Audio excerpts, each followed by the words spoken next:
Instituto. E ele ficou hoje pela manhã para nos dar a honra de ouvirmos a palavra de Deus sendo pregada por meio desse seu servo. E já estão conhecidos dos irmãos, né? Então, queria convidar o pastor Gaspar, que Deus o abençoe, fique à vontade.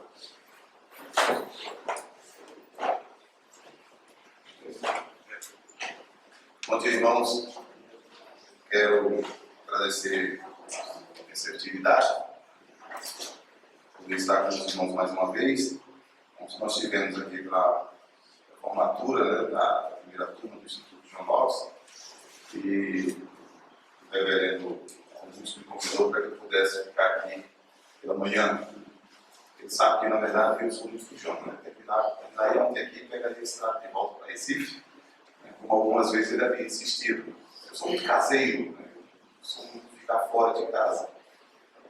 Mas ele insistiu e eu queria que ele insistisse. Né? Mas está em casa. Estou em casa, né? Porque é uma coisa seguinte, uma coisa é alguém dizer assim, olha, você pode ficar e prega no domingo lá na nossa igreja. Aí o pastor disse assim, rapaz, eu gostaria, não, aí pronto, ele para, não insiste mais. Aí ficou insistindo, né? Então eu sabia que ele queria mesmo, me sentir então feliz com essa insistência. Se ele não tivesse insistido, eu saberia que ele estaria dizendo assim, ainda bem que ele conseguiu, né? Então, graças a Deus, eu quero externar então a confiança do reverendo Augusto em conceder mais uma vez o culto da sua igreja. E eu me lembro, na última vez que eu estive aqui pregando, eu preguei em Eclesiastes. Eu vou pregar de novo em Eclesiastes, aqui outra passagem, capítulo 5, ok? Assim, será que esse pastor só tem um livro de Eclesiastes para pregar? Normalmente os pastores que fazem pregações sequenciadas, né, em exposições de livros, então ele já tem uma série de sermões preparados. Né? Então, eu quero exatamente pregar sobre Eclesiastes, mas dessa vez no capítulo 5. E apenas o versículo 1, embora a nossa divisão natural do texto é do versículo 1 a 7. Então, nós vamos fazer o seguinte, eu vou pregar o versículo 1 agora e a outra vez que ele me convidar eu prego os outros versos. Ok? Até lá, né, ficam somente esperando saber o que eu vou pregar. Senão ele mesmo prega, não tem problema, certo? Guarda o teu pé quando entrares na casa de Deus, porque chegar-se para ouvir é melhor do que oferecer sacrifício de todos, pois não sabem que fazem mal.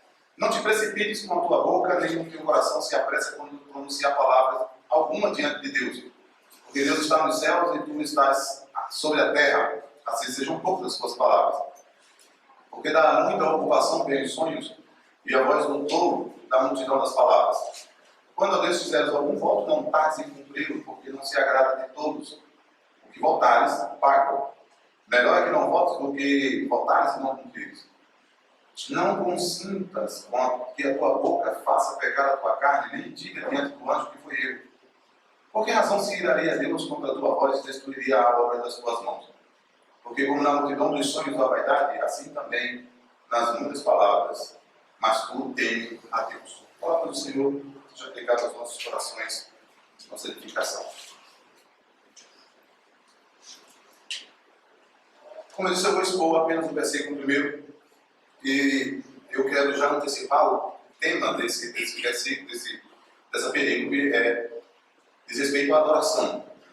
Isso não é muito difícil de ser percebido pelos assuntos, né, pelos tópicos, né, vamos dizer assim, pelo campo semântico que o próprio texto apresenta. Palavras como ouvir, como aparece no versículo 1, entrar na casa de Deus, tomar cuidado com o que pronuncia diante de Deus, quando fizeres voto, enfim, são palavras, né, do campo semântico relacionado à adoração, ao culto. Adoração, de fato, é o jargão mais comum entre os crentes evangélicos da nossa época. Tá? A nossa época é chamada de geração de adoradores. Né?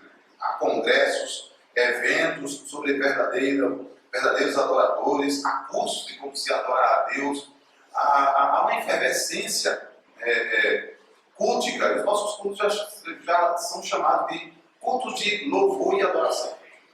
Como se o culto não fosse, né, para louvor e adoração. E sem dúvida, eu penso que há um aspecto positivo nisso tudo, porque é uma geração que se preocupa com o elemento principal da Igreja de Cristo, que é, de fato, a adoração. É uma geração que está preocupada exatamente com aquilo que é o fim principal para o qual nós fomos criados. Adorar a Deus, glorificar a Deus, e nisso ter prazer nele. Agora, há uma confusão tremenda sobre o assunto. Se você não acredita que haja essa confusão, basta sair em algumas comunidades ditas evangélicas e você perceberá que todas elas têm um modo litúrgico de adorar absolutamente diferente.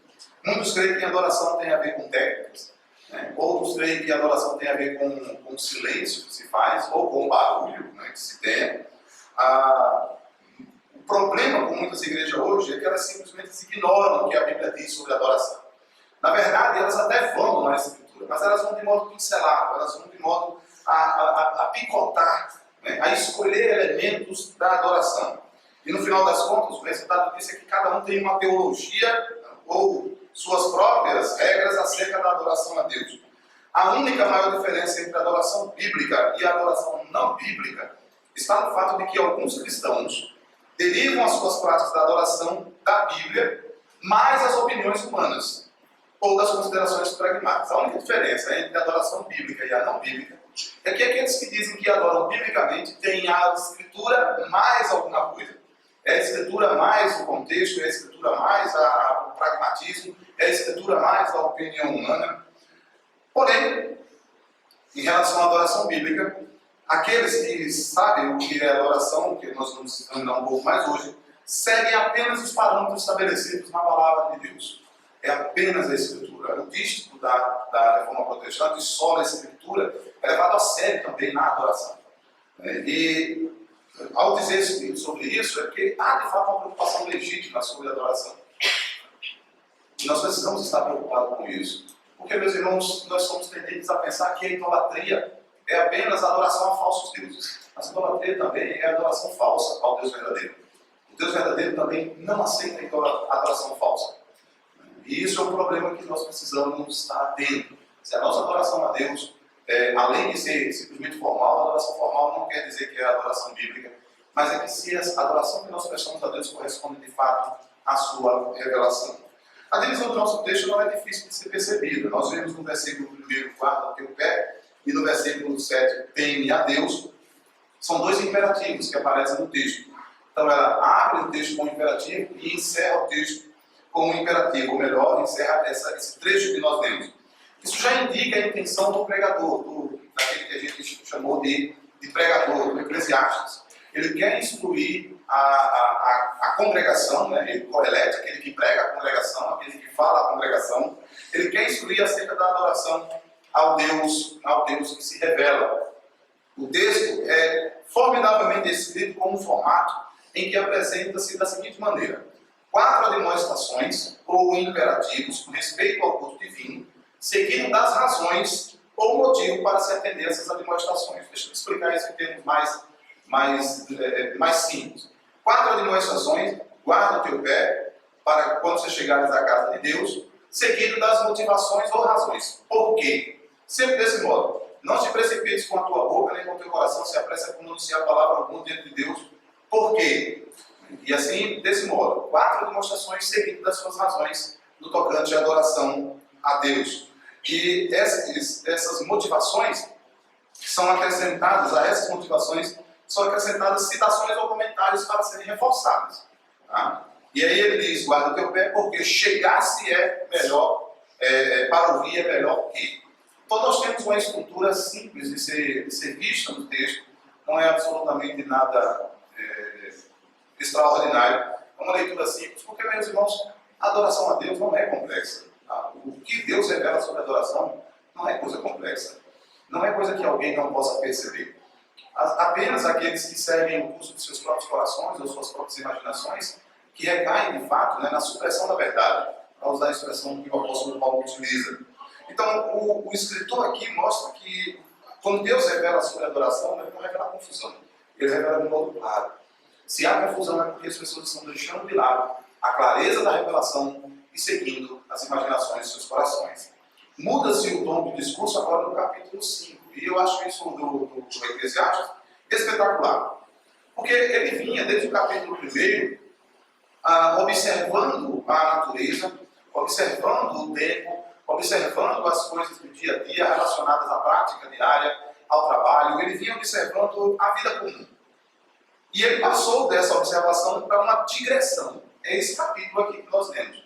Ele sai do assunto um pouco, com o fim de admoestar sobre algo que é mais fundamental da vida humana, especialmente da vida debaixo do sol, que ele está examinando todas as coisas debaixo do sol. E essa coisa que é o mais fundamental debaixo do sol é a adoração a Deus. Parece-nos, numa leitura de capítulo 1 até o capítulo 5, que o pregador entende que este é o supremo remédio contra todas as vaidades que ele havia falado. Ele havia dito que uma geração vai e outra vem, isso é vaidade, que era passageira. Ele disse que a sabedoria que nós adquirimos é passageira, a nossa vida é passageira. Né? Ele havia dito que a fama, a riqueza, tudo que nós devemos adquirir, está lá no capítulo 2, é também vaidade, é correr atrás do vento. Mas nessa vida de passageiro, nessa vida de vaidade, nessa vida de futilidade, para usar uma expressão mais adequada, existe algo que é fundamental. É algo que nós não nos apercebemos e que normalmente cai-se em modismo ou em tradicionalismo sério. Ele quer mostrar que, apesar de alguém adquirir conhecimento, adquirir prazeres, honras, coroas, essas coisas podem fazer os homens felizes. Mas esse outro algo está além da esfera e da atividade de qualquer criatura para administrar o seu próprio coração. Mesmo nessa vida, a felicidade só pode ser obtida por algo que deve ser eterno. E o pregador, ao mostrar isso aqui, aponta que aquilo que é eterno já está presente entre nós. Aquilo que vai ser feito na eternidade já está presente entre nós. Assim, meus irmãos, ele mostra que essa felicidade é obtida, ou esse preâmbulo da felicidade eterna, já é obtida pelo culto espiritual a Deus e pela comunhão com Ele. É como se o pregador estivesse dizendo da seguinte forma: olha, nós já observamos que o mundo passa, que o conhecimento não satisfaz plenamente, que as realizações pessoais, o dinheiro, a fama e o poder não satisfazem. Resta-nos ir além da criação e verificar o que está acima do céu. Existe uma exceção na vaidade do mundo: o culto prestado a Deus. Essa é a exceção. Esse é algo que não passa. Nós podemos perceber que é no culto a Deus que vivenciamos, ainda que em sombra, uma realidade da plenitude escatológica, onde a igreja do Senhor Jesus Cristo estará plenamente em perfeita adoração. Isso porque a adoração é a tarefa primária da igreja, é a tarefa primária para a qual nós somos criados. A adoração foi instituída no Éden e há de permanecer no novo céu e na nova terra. A adoração é o exercício que os anjos do céu prestam ao Senhor. Daí ser extremamente importante não apenas adorar, mas saber a quem adorar e especialmente como adorar. Você percebe então que a adoração não é simplesmente uma matéria de opinião. No mundo de vaidades, a adoração é a coisa mais importante. Mas a adoração a quem? E como? Porque nessa passagem, irmãos, fica claro que a adoração é algo que vem revelado. Ela não pode ser simplesmente algo que surge na cabeça dos homens. Ela não é uma teoria social. Embora você tenha aspectos antropológicos que falam sobre adoração, sobre culto, mas se nós formos considerar esses aspectos, nós não temos então a que dizer que a adoração A ou B é verdadeira ou falsa, todas elas são válidas. Apenas a adoração revelada pelo Pai do Senhor Jesus Cristo é que nós sabemos o que é verdadeira adoração. E nesse texto nós encontramos o princípio de adoração. Esse princípio de adoração que poderíamos chamar de adoração reverente. Agora, para fugir desse subjetivismo tão comum em nossa época, onde cada um adora como entende, bem como devido à natureza humana corrompida e pecaminosa, nós precisamos ter um parâmetro para a adoração. Veja, qual é a razão de Deus mostrar para nós a verdadeira adoração, de como Ele quer ser adorado, de quem deve ser adorado? A razão é simples, é porque não apenas nós somos corruptos, não apenas nós somos pecaminosos, e é comum ao homem perverter a religião verdadeira ao eliminar os elementos que são considerados desagradáveis a ele. É comum que os homens, o homem natural, o homem não converso, elimine do culto a Deus aquilo que é elemento verdadeiro porque ele é desagradável. Então é comum que entre uma natureza, entre um grupo de seres humanos pecadores, é óbvio, que aqueles que têm os seus corações corrompidos tentem a anular aquilo que lhe desagrada. Não é incomum encontrarmos hoje os sermões que não falem mais sobre pecado, sobre o inferno, sobre arrependimento. Não é incomum, porque essas coisas desagradam o coração humano. E por isso mesmo, esse homem corrupto também corrompe pela adição de ideias próprias ao culto a Deus. E isso, meus irmãos, faz necessário, portanto, constituir a razão para Deus ter ordenado o culto que lhe é devido e como harmonia e a paz. Então, a próxima vez que alguém perguntar para você, por que Deus tem que determinar o culto? Exatamente porque nós somos corruptos. Tendemos a eliminar aquilo que desagrada a nós e tendemos a acrescentar aquilo que nos agrada. Meus irmãos, um ponto pertinente, importante para nós e para muitos cristãos é que não parece cabível para eles que Deus tenha ordenado uma distinção entre a vida particular e a vida pública. Na cabeça de muitos é o seguinte: Deus determinou como eu devo viver a minha vida diária. Daí a gente assumir o pressuposto de que a Escritura é a regra.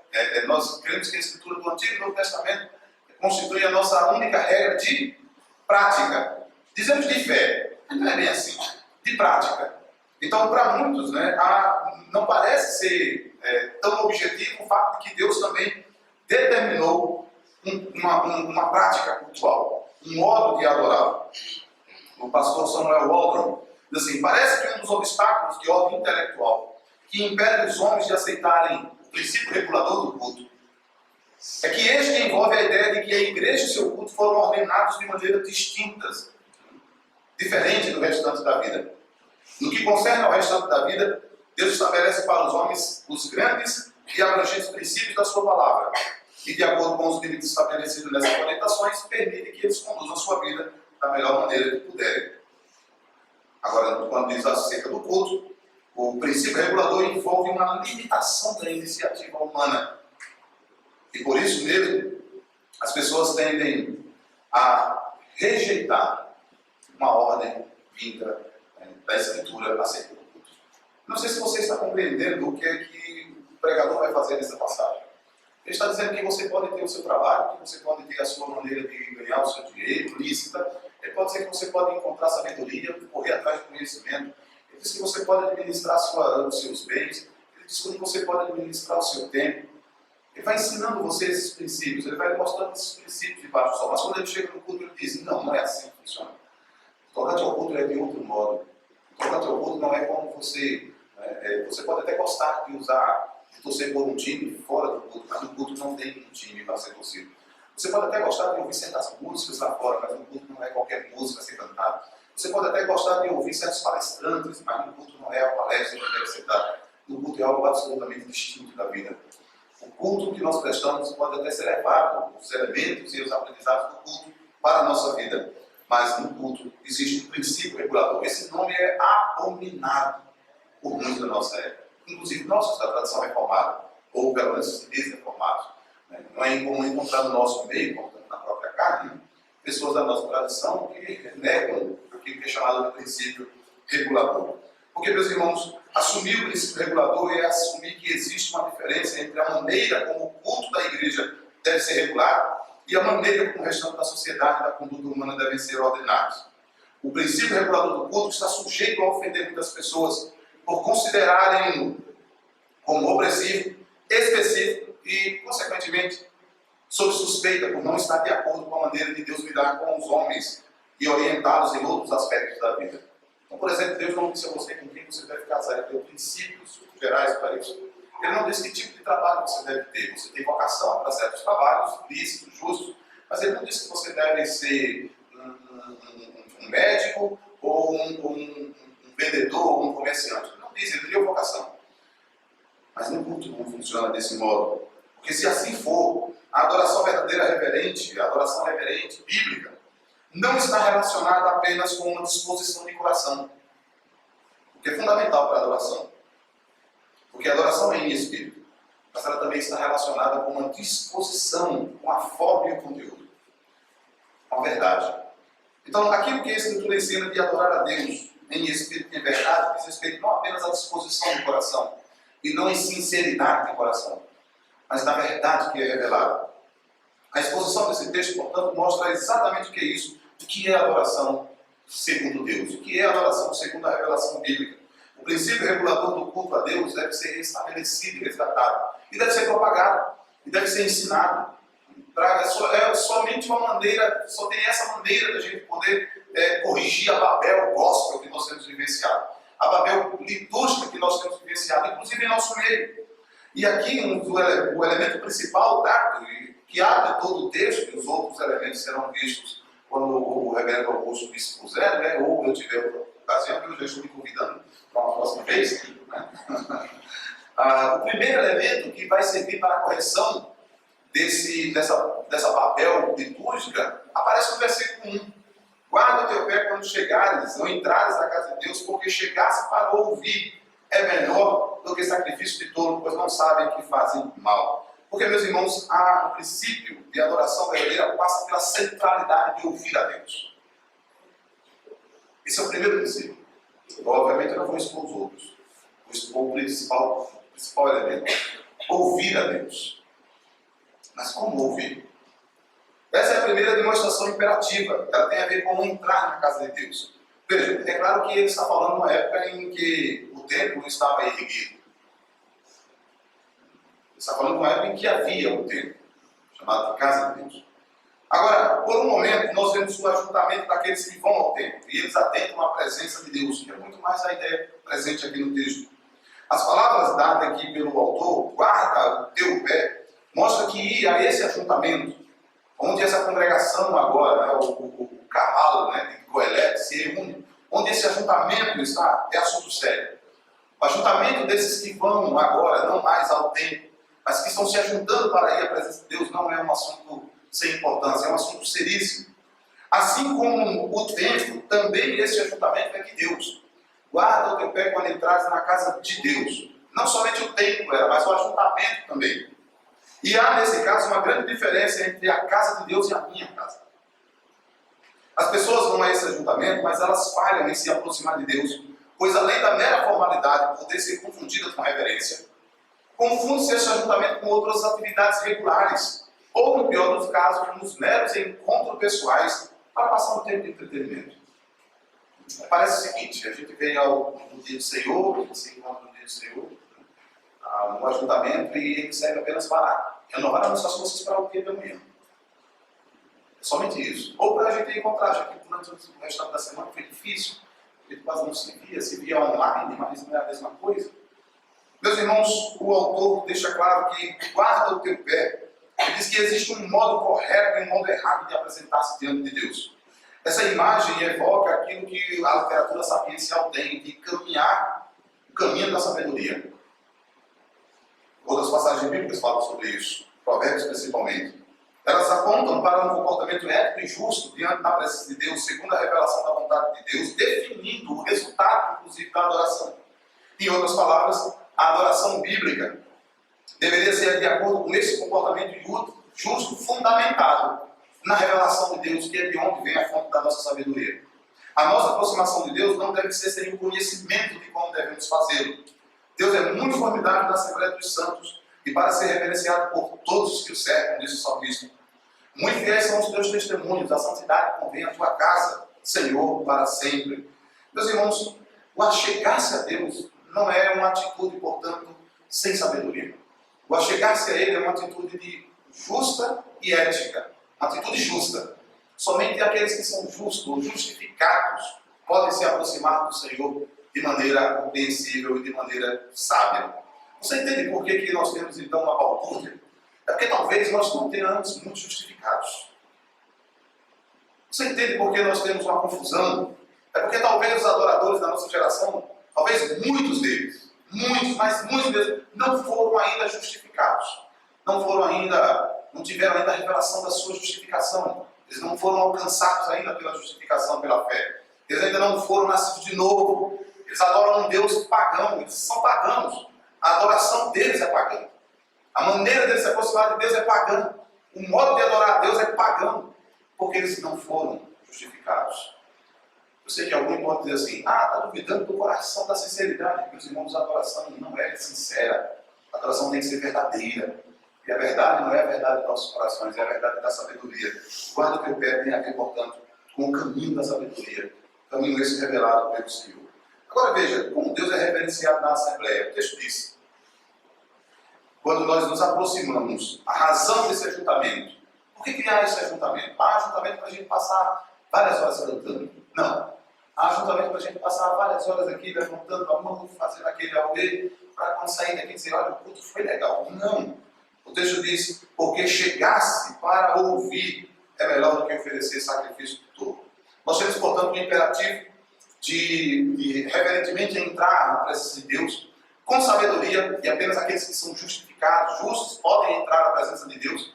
Afinal de contas, é isso que o Novo Testamento revela. Ninguém pode aproximar-se de Deus sem a mediação de Cristo Jesus, e ninguém pode ir ao Pai sem Cristo Jesus. Ninguém pode se aproximar ao trono da graça, usando as palavras do escritor aos Hebreus, sem que tenha Cristo por âncora da sua fé. Ninguém pode, portanto, se aproximar da adoração verdadeira sem ser justificado. Aqueles que não são justificados ao se aproximar de Deus, eles são consumidos por sua glória, eles são consumidos por sua santidade, eles são consumidos por sua justiça.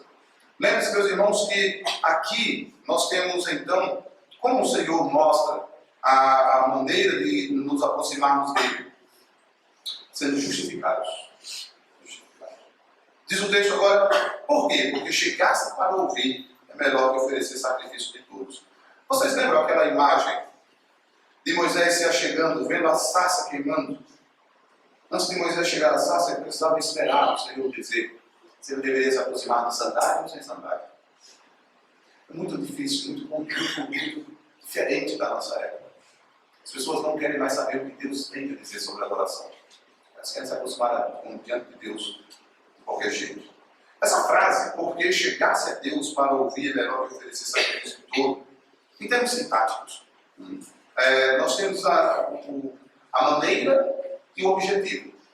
O objetivo de achegarmos, de entrarmos na presença de Deus, é com o objetivo de ouvir a sua palavra. A razão principal deste ajuntamento é que a Assembleia se reúne para ouvir. Mas ouvir o quê? Essa expressão ouvir para ouvir é comum no Antigo Testamento. Se você fizer uma consulta em qualquer chave linguística dessa por aí, para ouvir implica, segundo o livro de Levíticos, Deuteronômio, 1 Samuel, 1 Reis e outras passagens, ouvir a voz de Deus. Aqui não é simplesmente para ouvir o pregador que iria pregar. Não era para ouvir o pregador que fosse pregar a voz de Deus. Seria a voz de Deus, a boca de Deus. Ele não se reúne para ouvir outra coisa, a congregação não se reúne para ouvir outra coisa, senão a própria voz de Deus. Para obedecer a sua palavra. A expressão para ouvir significava essas duas coisas. Ouvir a voz de Deus e obedecer a sua palavra. Ao entrar no templo, ali os sacerdotes liam e explicavam a lei do Senhor.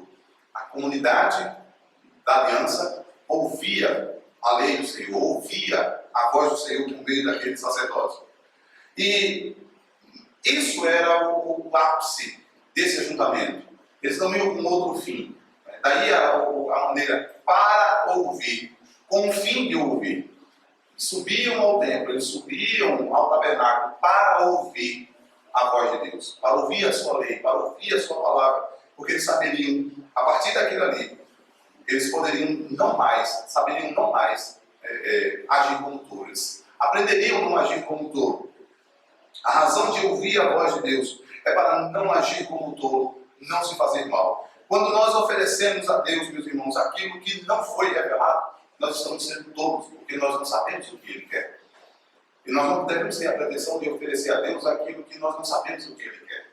Nós precisamos saber exatamente aquilo que a sua palavra nos mostra. Oferecer sacrifício de tolo era oferta de sacrifício inaceitáveis a Deus. Como acontecia nos dias do profeta Malaquias, onde se desprezava o nome do Senhor por se oferecer sobre o altar o que era desprezível. O povo de Israel oferecia a Deus animais cegos, coxos, doentes, o pão imundo. As pessoas são tolas quando elas trazem a Deus o que elas mesmas não usariam.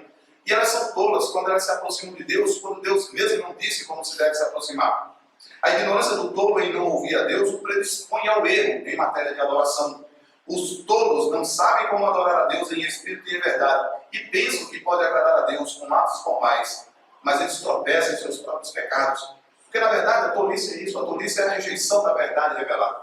A tolice é nada mais do que a rejeição do caminho da sabedoria. É a rejeição daquilo que Deus havia revelado em termos para ser adorado e em termos de ser obedecido. Em outras palavras, meus irmãos, a adoração do tolo, o seu ato de adoração é um ato mau. O profeta Amós havia dito isso.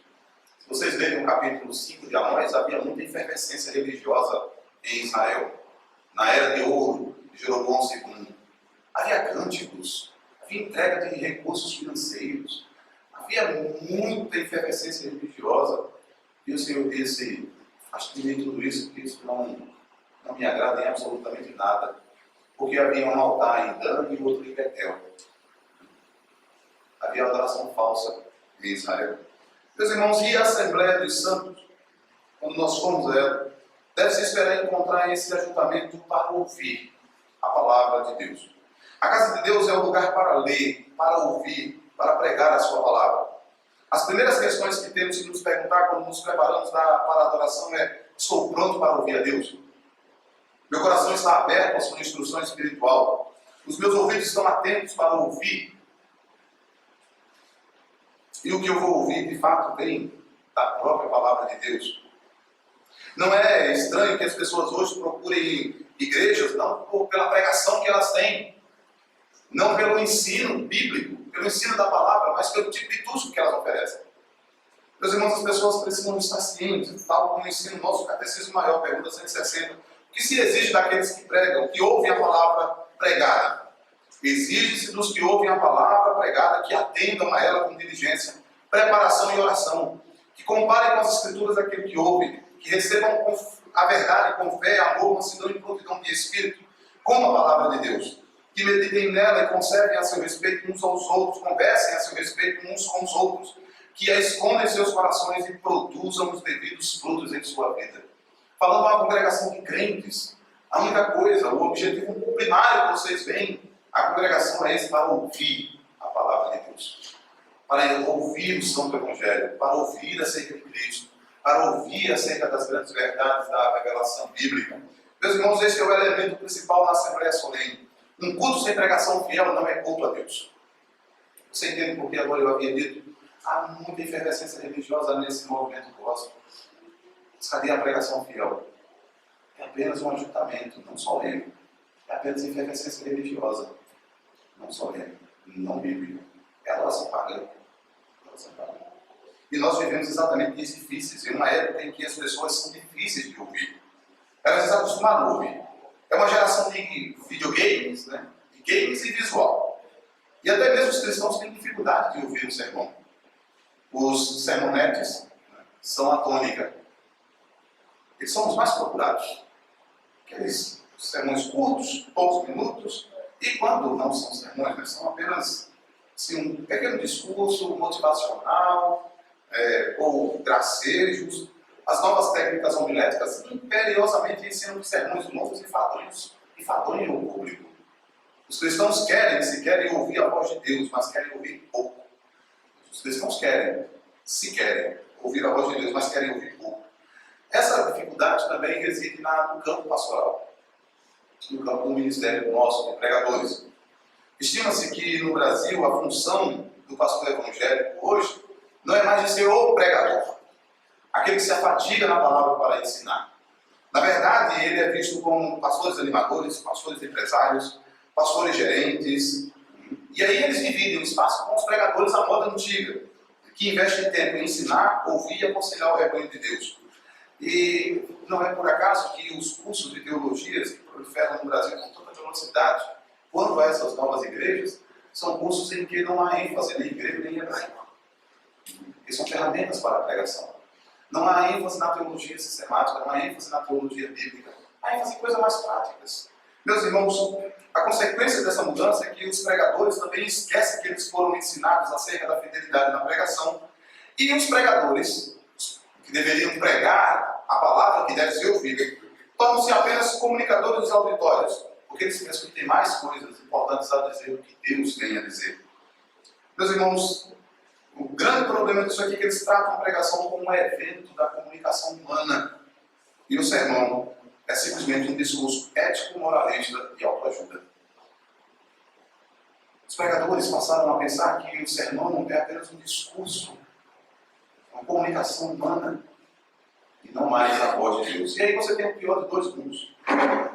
Uma congregação que se reúne, não mais para ouvir, e aqueles que deveriam pregar para serem ouvidos, não têm o que pregar.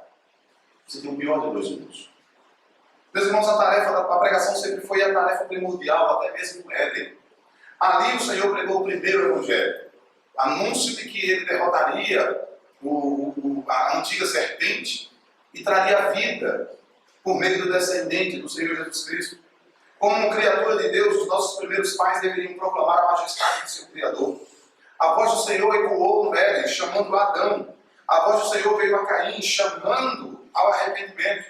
E da mesma forma, a voz do Senhor veio a Noé, o pregoeiro da justiça, quando nos dias anteriores ao dilúvio, o Senhor havia dito que traria julgamento sobre a terra. O Senhor falou e Abraão ouviu a sua voz, confiando em sua promessa de que o descendente, o Senhor Jesus Cristo, a promessa, viria por meio dele. Moisés ouviu a voz de Deus e o próprio Moisés falou ao povo a lei do Senhor.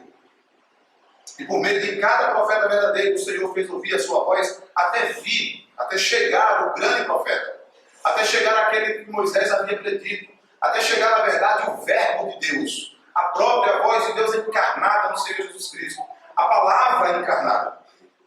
A quem nós devemos ouvir? Esse é o profeta, a ele nós devemos ouvir. O Senhor Jesus Cristo, o verbo encarnado, ele, a própria voz agora encarnada, veio e nos trouxe a voz que ecoava nos profetas da antiguidade. Meus irmãos, por meio de cada profeta, que se nós ouvimos a voz do Senhor, nós podemos agora ouvir a voz na boca do verdadeiro profeta. Cristo não é somente o nosso sumo sacerdote que interpreta, que lê a lei para nós e que faz a nossa intercessão. Ele não é somente o nosso rei que governa-nos, que nos dirige o caminho, que nos dirige os passos que subjugam nossos inimigos. Ele é também o profeta, que não apenas interpreta a vontade de Deus, mas que revela de fato a verdade do Senhor para nós. Meus irmãos, quando nós adentramos o púlpito, nós não podemos levar conosco nossos próprios sonhos e fantasias. E quando nós nos reunimos para ouvir, nós devemos exigir ouvir a palavra de Deus. Ouvir a voz do Senhor. Certa vez o nosso irmão Paulino disse que a voz que vocês ouvem no púlpito, a voz ouvida é do pregador. Mas é a voz que o Espírito de Deus usa para que você possa ouvir a própria voz de Deus. Em Cristo Jesus nós temos essa tarefa de proclamar a voz de Deus. Ele iniciou seu ministério e ordenou que os seus discípulos fizessem o mesmo. Ele iniciou seu ministério exatamente desse modo, fazendo com que as pessoas ouvissem a voz de Deus. O receber a palavra de Deus é o meio para a nossa salvação. E ele disse que é bem-aventurado aqueles que ouvem a sua palavra, visto que a fé vem pelo ouvir e o ouvir pela palavra de Deus. Embora nem todos que ouvem a palavra de Deus serão salvos, porém, meus irmãos, as ovelhas do Senhor ouvirão a sua voz e o seguirão. O Senhor Jesus Cristo disse isso, que as suas ovelhas ouvirão a sua voz e elas o seguirão. Elas saberão bem distinguir a voz do Supremo Pastor, do Bom Pastor. É por isso que, como pregadores, nós devemos ser exatamente fiéis. Nós não temos a pretensão de arrebanhar números, de fazer números, mas de fazer com que as ovelhas do Senhor ouçam a sua voz. De atrair as ovelhas do Senhor com a própria voz. Na verdade, meus irmãos, até a própria voz de Deus faz com que se afugentem os seus inimigos. A pregação do Evangelho, a pregação fiel à palavra de Deus, não apenas traz as ovelhas do Senhor, mas também faz com que os ímpios e os bodes sejam afastados. Pela voz do Senhor, o rebanho do Senhor é ajuntado e seus inimigos são dispersos. Meus irmãos, aqueles que pregam a sua palavra devem pregar a sã doutrina diligentemente, em tempo e fora de tempo, claramente, de maneira com que possamos fazer ouvir a voz de Deus. Se os homens não ouvem a pregação, eles não podem ser salvos. E se eles não ouvem a pregação, eles não podem, ou se rejeitam a essa pregação, eles estão confessando com a sua boca que eles não querem a Deus. Eles não são das ovelhas do Senhor. Os cristãos precisam ouvir a palavra de Deus com fé, para que a mesma possa ser proveitosa. Negar, portanto, a pregação à igreja é a arte moderna mais satânica que existe, porque nós não temos outro meio de conhecer a Deus sem a sua palavra revelada. O Deus conhecido sem a palavra é um ídolo. Nós não reconheceremos que a Jesus Cristo se não for mediante a sua palavra. Afinal de contas, existem muitos que se arrogam a ser Jesus, ou que proclamam outro Jesus. Nós não discerniremos se o Espírito que nos ensina é o Espírito de Cristo, o Espírito Santo, ou o Espírito do engano. Ouçam bem isso. Nós não conheceremos o Deus verdadeiro sem ouvir a sua voz, na sua palavra. Nós não reconheceremos a Jesus Cristo sem a sua palavra. Nós não discerniremos se o Espírito que nos ensina é o Espírito de Cristo, o Espírito Santo, ou o Espírito do engano. pois somente pela palavra de Deus, ouvindo-a, é que nós podemos discernir os Espíritos. Certa vez, o pregador Charles Spurgeon disse que quando o Evangelho é pregado completo e poderosamente, e o Espírito Santo é enviado dos céus, nossas igrejas não apenas retêm os seus, mas ganham outros convertidos. Mas quando desaparece aquilo que constitui a força da igreja, ou seja, ao ser encoberto o Evangelho e menosprezada a vida de oração, tudo se transforma em mera aparência e ficção. Por isso nosso coração fica machucado de tristeza. Via a Assembleia Solene encontrar-se para o culto a Deus, para ouvir a sua palavra em um ato de adoração. Sempre que ouvimos a verdadeira pregação da palavra de Deus, meus irmãos, vemos não apenas o vislumbre da glória de Deus. Nós vemos que isso também revela os seus atributos e nos enchemos da expressão de louvor a Ele. Nós podemos, de fato, render graças a Ele, porque a gente sabe quem Ele é. Nós entendemos de Deus e nós provamos do próprio Deus. Meus irmãos, em nossos dias, há muitos que querem Deus, mas não querem a sua palavra, não querem ouvir a sua palavra. Outros, nas igrejas contemporâneas, desprezam o Evangelho. Por isso se faz urgente que a Igreja de Cristo volte à centralidade de ouvir a palavra. De ouvir a palavra de Deus, de ouvir o Senhor. E nós entendemos, portanto, que ao entrar na sua presença, na presença de um Deus Santo, nós não queremos outra coisa, nós queremos ouvi-lo. Se não levarmos isso a sério, então, diz o pregador, nós somos culpados de um grande mal, seremos tolos e teremos rejeitado o Evangelho da cruz, teremos rejeitado o Evangelho de Cristo. E nós só podemos saber quem somos, quem Deus é e o que nós precisamos por meio da sua palavra. E é por isso que a maneira que o próprio Senhor Jesus Cristo concluía cada carta de advertência no Apocalipse. Quem tem ouvidos para ouvir, ouça o que o Espírito diz às igrejas. Deus tenha misericórdia de nós. Nos conceda a graça de sempre ouvirmos a sua palavra. E também nos conceda sempre os ministros que Ele tem nos dado sejam fiéis. Que Deus continue abençoando o reverendo Augusto, a fidelidade da pregação. Que a igreja do Senhor aqui nesse local, de fato, cobre dele e ouvir sempre a voz de Deus. Amém.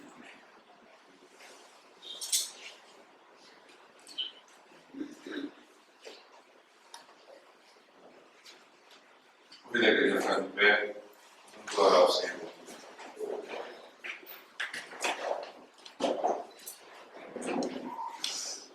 Obrigado pela tua palavra, Senhor. Obrigado porque nós temos o privilégio de ouvi-la e ouvi-la de maneira fiel, Senhor. Ministração pura do teu Evangelho. Quando saímos da nossa casa, todos os domingos, e viemos a esse lugar, nós não viemos aqui simplesmente encontrar com pessoas queridas. Não é um ajuntamento social, é um ajuntamento santo, é uma assembleia solene, Senhor. Viemos aqui prestar um culto, um serviço ao Senhor. Cada passo da liturgia é importante. O Senhor nos convoca, nós respondemos. Nós somos apontados em nosso pecado, confessamos, e o Senhor nos aponta o caminho do arrependimento e do perdão de pecados que vem através de Cristo. Nós confessamos a nossa fé, cantamos com alegria, mas lemos a Tua palavra e nos assentamos para ouvir. Quando por meio do pregador, a voz, como foi dito aqui, é dele. Mas, de fato, a palavra é tua. Obrigado, Senhor Deus, por esse grande privilégio. Podemos cultuar o Senhor também, com a palavra encenada, Senhor Deus, por meio dos sacramentos. Que alegria o nosso coração se enche, Senhor Deus, por conta que o Senhor manifesta o teu cuidado conosco, por meio da pregação da palavra, do culto solene, Senhor.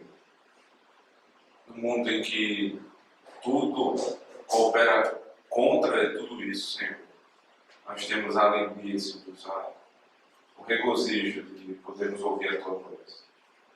Perdoa, Senhor Deus, se em algum momento, durante a exposição do texto sagrado, nosso pensamento se esvai. Nós perdemos a oportunidade de ouvir uma palavra sequer do Senhor.